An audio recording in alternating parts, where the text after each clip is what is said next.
galvanica PM continua a costare, il comune di Tezze non riesce a pagare nemmeno un progetto di disinquinamento.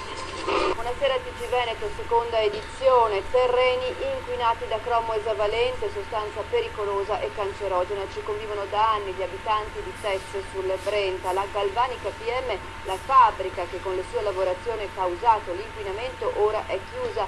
C'è stato un processo e c'è una bonifica dei terreni che non parte perché mancano i soldi. Il comune di Tezze chiede aiuto alla regione. L'inviato Luca Colombo. 400.000 euro di corrente elettrica, spesa insostenibile per un comune piccolo come Tezze sul Brenta.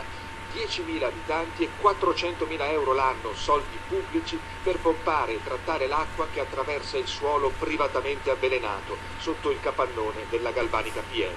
Chiusa da 6 anni, il cromo esavalente delle lavorazioni trasuda giallastro. Il sindaco Valerio Lago, appena eletto per la Lega, chiama i giornali per dire che così non si può.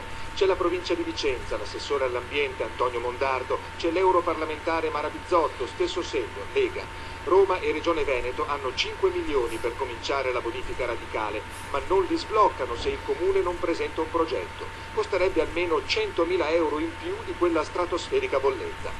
Tezze non può pagare, anticipino loro. Poi è un cane che si morde la coda. Se noi non li spendiamo, la regione non ce li dà, ma siccome noi non ce li abbiamo da spendere, la regione non ce li eroga.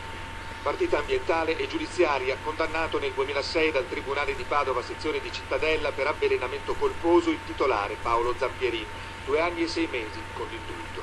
Inchiesta a Bassano sui dipendenti morti di tumore, 14 e 3 malati, 2 tentate archiviazioni, una nuova perizia. La prima chiamava in causa le sigarette, più di cromo, nichel e cianuri. Silvio Bonan ha perso il padre, teme la prescrizione. Io ho l'impressione che non si voglia fare giustizia su questo procedimento. Ci sono ben 15 faldoni di carte, di documenti che attestano che l'operaio in questa fabbrica non era minimamente tutelato.